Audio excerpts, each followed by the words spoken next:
Hello and welcome to the review of Crypt of the Necrodancer.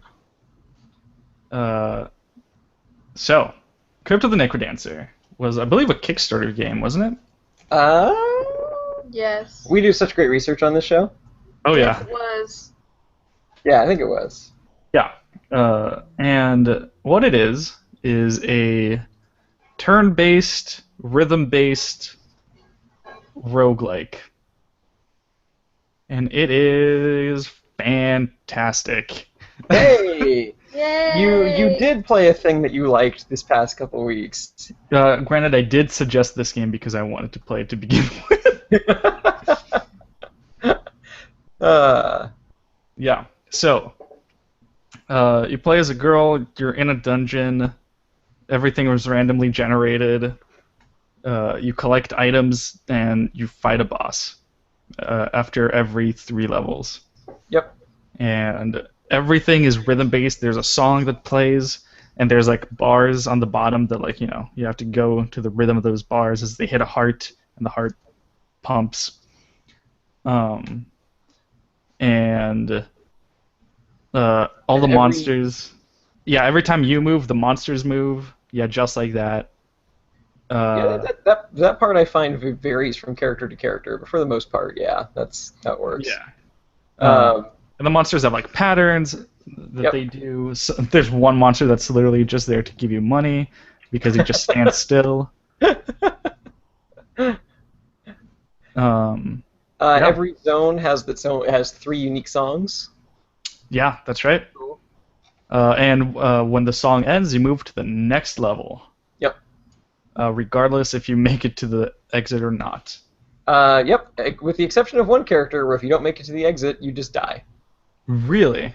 Yep, I forget the name of the character now, but there's one character where if you don't make it to the end, you actually just instantly lose instead of getting to move on. Wow. There's also another character, the monk. The minute you pick up money, Wait, the minute you pick up money, what? the minute you pick up money as the monk, your character dies and your run is over. Are you serious? Yeah, I'm serious. How do you play as him? Wait, is he like really overpowered in other ways? He is. He gets to start with a lot of equipment, but when you attack stuff, like you basically need to be sure that you're only hitting the right number of buttons to kill something. Because if you hit one too many, you bounce onto the spot where you just killed the monster and pick up the money and die. Oh my god. That is awful. It's fantastic. That's awful. I only played as the classic, like starting girl so far. Okay. Girl. Yeah. At the end of each like zone, you'll unlock a new character, and some of them start to get really outrageous and like how The different they guy are. with the bombs was weird. Yeah. So like the first character you'll unlock after you beat Zone 1 is the uncle, and the uncle Yeah. has infinite bombs but no weapon, and you can put down the bomb and then like kick him out Bomberman style. Oh my god. Yeah. I would not play that. I would not play any of these things you describe. But I will play the regular version, which is a Yeah. lot of fun. It is. It is. It was funny to watch Trevor try to figure out how to play Bomberman, though. Like, wait, where are my weapons? Yeah. Wait, all I have are bombs. The first time I played him, I tried to run in and attack stuff and just died. And then the next time I played him, I set down bombs and couldn't figure out how to kick them, and then died. Yep. Blew myself up. It also supports mods pretty well. It does. I downloaded a mod that makes my character Agent J from Elite Beat Agents. That's great. I didn't know about that one. And it even like makes the sounds like he goes like "Huh!" like in his voice if he gets hit and stuff. I too dabbled in mods. I got one that turns the trainer into Hulk Hogan, Nice. which was good. And then I found 2 that changed the main character. One of them changed her to Shantae, and then the other one changed her to Danny Sexbang. Ooh, that is one that I need to get. Apparently, the game even supports your own music, and Really? automatically finds the beat to it. That's cool. Yeah, and I've been making like a list in my head of songs I want to put in. I haven't put them in yet because I haven't played it since a couple of days after I bought the game. I also what seems to be a part that everyone loves and is there just for funsies is the shop singer or the Yeah. shopkeeper singing. Yeah. Yeah, and it's great because like the closer you are to the shop, like you can hear the dim like hum of him singing. Yep. So if you can't find the shop, it actually serves as a way to kind of alert you that you're nearby, which is kind of really clever. You can also kill him, but he Yeah. is very, very strong. Sometimes you walk in to buy something and he's a monster and he kills you. Really, I've And never you're had like, that I have happen. never felt more betrayed. You were singing opera, I came in to give you money, and then you stabbed me. Wow. Yeah, you get an achievement for killing him. I don't know if you get anything else. I have never pulled off killing him. He has always killed me. Yeah. It's a fight I can't win. I assume you have to drop like a bomb and then another bomb to like block his path, and then have the whip or something like that titanium whip, so you can attack him Yes. from like 3 spots away. Yeah, that's probably one of my favorite things about the game is the way that the weapons change the way you have to approach the monsters. And how the Um, whip is the best weapon, hands down. It probably is, yeah, because the whip allows you to attack stuff in like in like an L shape, kind of like a knight puzzle piece, and you can just like whip things around corners. You can like whip things that are spaces Through away. walls. Yeah, it's a real good weapon. But there's also like a broadsword, and the broadsword will hit like 3 things in front of you or to the side. So you can use that to like attack stuff that's like 1 square diagonally from you. And the spear is also really handy because it allows you to stab things that are 2 squares away. So like if you're doing it on the beat, you can like stab back, stab back, stab back. Which is how you kill the dragons. Yeah. Yeah. And most of the bosses, in my experience. Yeah. Yeah. Fucking minotaurs. The King Konga is the easiest boss in the game. Like What he the is hell so did much that beat? easier than No, the we beat rest King of Konga. them. It just took a while. No, we didn't beat Konga. Did we beat Konga? We beat I- the other one, so we haven't Yeah, we beaten beat- Konga yet. Wait, are I you beat serious? Konga. I haven't beaten anyone but King Konga. No, we beat Deep Blue. We beat let's see. The guitar one was Coral Reef. Riff. Coral Riff. Riff was the easiest because Trevor had an ice spell, so we just iced the whole area because he sits in like water, so the whole floor freezes and all the enemies freeze. Then you just go over and you kill him. Wow. Coral Rift is the one I had the most problem with. Yeah, Coral Riff is is hard when you actually approach the fight normally because he does that splash that hits like everything yeah, but you around just have to him. get rid of the water. But yeah, I walked in there with an ice spell and we froze everything and then just killed everything one at a time. Wow. And then King Konga we did. I eventually beat it. I don't know if we beat it. I wasn't with We you did there. co-op, which is a thing you can do in this game.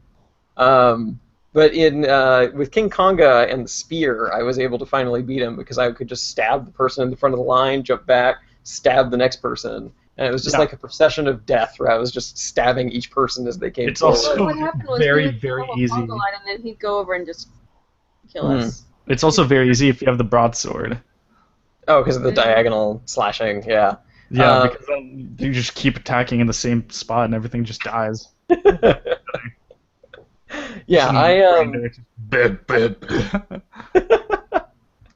I really enjoy the way that the enemies all kind of like telegraph when they're about to do things. Mhm. Like the skeletons throw their hands in the air and then do their little swipe. The slimes move in like a predictable little like dancing pattern where they jump from square to square.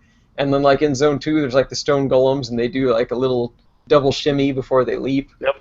I think all that stuff's really cool. Did you try going into the area where it lets you practice against bosses? We Because haven't that's bought kind of any interesting. them. I haven't bought any of the boss practice stuff. I have done some of the puzzle situations where they'll like put you in a room with a dragon and there'll be like little Mhm. holes and you have to kind of like bounce into the holes to avoid the fire breath. But I have not done too much with the boss training yet. So the boss training starts you with a knife. Starts Oh. you with your regular starting weapon every God. time. So when you figure out how to beat that boss, you Yeah. really figure out how to beat that boss. Yeah, it's hard to invest in that stuff because like the way the game works is you have like you get gems and those are sort of like for your persistent unlocks. And so you have like a room where you can buy new stuff that will appear, like new items. You have a room where you can buy new spells or magical items that will appear. And then you have just like permanent upgrades in another room. And so because those three You things are also have always a room. You also have a room that lets you remove things from the yes. pool. Yeah, that's true. You can also remove stuff from the pool that you don't want, which is a cool feature in a roguelike. Mhm. But yeah, like because those things are in play, right? Whenever I go back with my gems, I never spend anything on the boss training because I want to unlock more stuff instead. That's true, but Um, at a certain point, you get so many gems, or like things require so many gems, and you will sometimes not have that many, so you can just spend on the other things. yeah, that's true. I have not been in that situation just yet. I often either get like a lot of gems or I have like one, and then I can't buy anything. I have yet to be in a situation where I find like three and then lose. Oh, would you agree that the best head item in the game is the monocle? I mean, the monocle is probably, yeah, I would probably agree with that because then you can make extremely informed decisions about where you want to go and what you want to do. Yep. Because what the Uh, monocle allows you to do, for anyone who doesn't know, is you get to see every item on the screen, like that you can possibly see, even if you don't have vision of the area. So like yeah. you And can it actually, also lets you look inside of chests without yeah, opening them, which is great when the shopkeeper is just selling you a chest and you don't know what's in there. yeah, yeah. You can It's a see real inside handy of item. barrels, you can see inside of crates. Yeah. It's You great. can find secret rooms because in Crypt of the Necrodancer, you always have a shovel that you can use to dig through walls. And you can get better shovels, let you dig through better substances, not unlike Minecraft, I guess. Yep. And with the monocle, you can actually see items in like a dark area of the map, and so now you know, hey, there's a secret room there, and you can dig your way in. Although you can almost always know where a secret room is, because they're almost always not on the like the very top of a level. Right. So you Yeah. can see like the wall, like That's in the true. secret Yeah. room. You can kind of find it there. Yeah. Yeah, and then there's also I also like the hat that just digs everything around you, the like miner's cap. Oh yeah. Uh, I don't know if it's actually very efficient, but it's kind of fun to just like barrel through a stage and tear down the walls as you go by. Plus, it gives you a higher chance of finding those hidden gems Yep, which without is having nice. to meticulously look at every single block to look for that like 1 pixel of blue. There's this sparkle sometimes. Sometimes, but other times there's just the blue pixel. Uh, yeah. So that's basically all there is to Crypt of the Necrodancer. Oh well, Like it's a very, in a way, simple game. Like you have slots on your yeah, character that you can fill. Like you have a head slot, you have a body slot, which is your armor. You have one miscellaneous slot, which is a ring. You have boots, and you can have as many amulets as you want. And usually they're very like one-time use type things.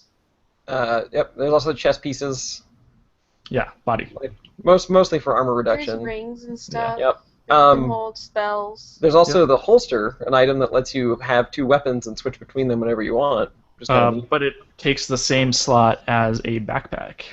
Right, which gives you more items. Yes, lets you hold Yeah. one more But if you're item. playing two-player, then it just means one person gets more weapons and one person gets more items. Huh. Yeah, local co-op's pretty fun.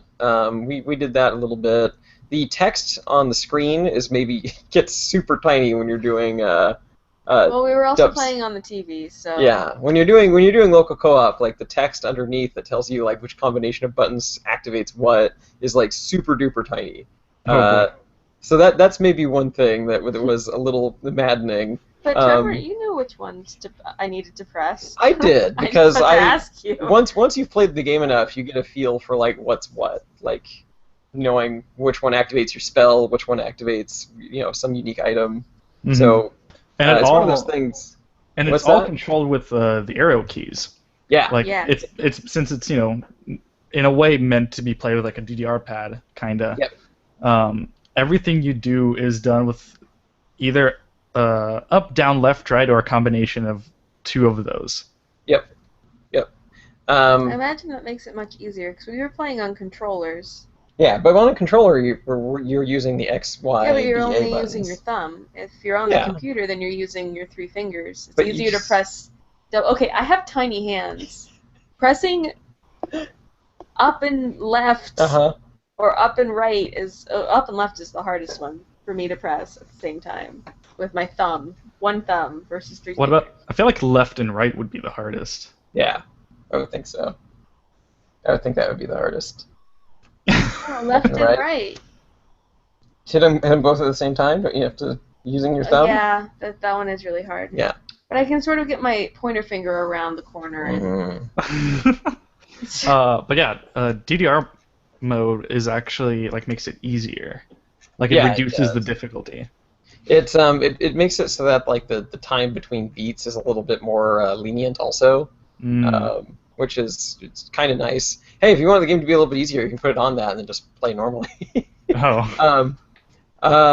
But yeah, like the DDR mode's neat. And back when we went to a thing called Bit Bash in Chicago last year, and they actually had Crypt of the Necrodancer there hooked up to a giant like DDR machine. That was pretty Oh, cool shit. to see.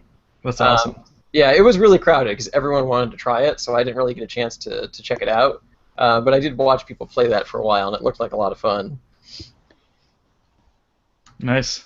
Yeah, So yeah, that's basically Crypt of the Necrodancer, right? that's it. Kelly, what did you think of Crypt of the Necrodancer? Yeah, Let's- Kelly, we want to hear your thoughts. Kelly? Kelly has got the call. So there are people who won't know this, but we do this thing recording it through like Google Hangouts. If you're just listening to the audio, Kelly just left the call. There we go. She's back. She's back. I'm tired, guys. I thought you'd fallen asleep. I was worried about you. I thought you were dead. This has been face rolling, guys. We're not done here. Stay safe. We're not Eat your done. vegetables. I'm gonna kick you. So yeah, back of the box quote. Like I feel like this was our shortest review yet. It is, but like it's a very simple game and yet complicated at the same time. There's not a lot to say about it.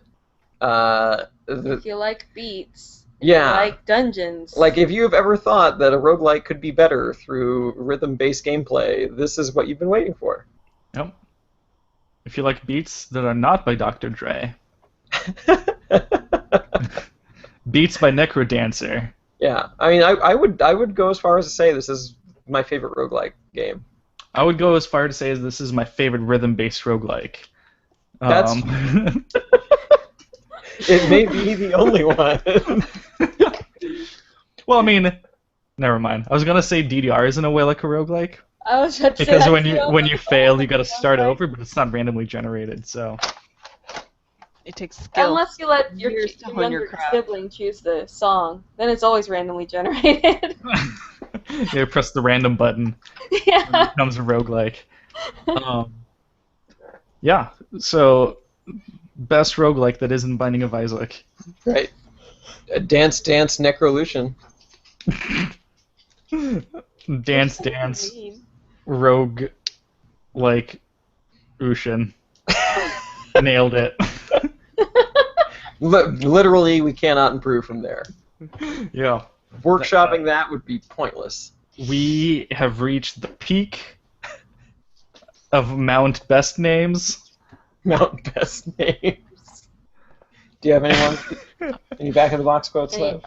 That are combinations of words? They can be. It's a back of the box quote. Yeah. I would say 25 words or less. Okay. Don't use a controller. Okay. My Slap that on the box. That would be my advice for the back of the box. Can What's you your back of the box quote? Probably Chloe? don't. Just don't. You'd be happier without it. it was alright. Kelly making her extremely informed opinion. Crypt of the Necrodancer.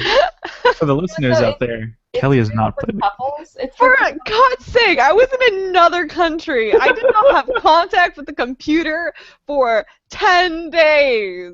I don't know, man. I've seen a lot of things pop up on Facebook from that time, That was a tiny computer. as far as we know. I That's saw what it you want us to think. logged on to Final Fantasy for like a minute. I don't think so. What's happening? Kelly is putting something in something's butt repeatedly. Great. It has even a little smile. He loves it. Oh, jeez. It even Okay. has a pain meter. Its pain is at 100% at the end. What the There fuck? are going to be a This lot of is- confused people when it comes to the Is audio it a portion sharpener? of this show. Yeah, it is a pencil sharpener. You just stick it up its butt and you twist it, and your It's pencil not up gets its butt, sharp. Kelly. That's like in the bottom of its spine. Don't ruin this for me, Evie. I need this. Alrighty then. Just saying that's not where a butthole goes. Necro butthole. Well, I think we can end it there. This has been a review of Crypt of the Necrodancer. It sure has. Butthole.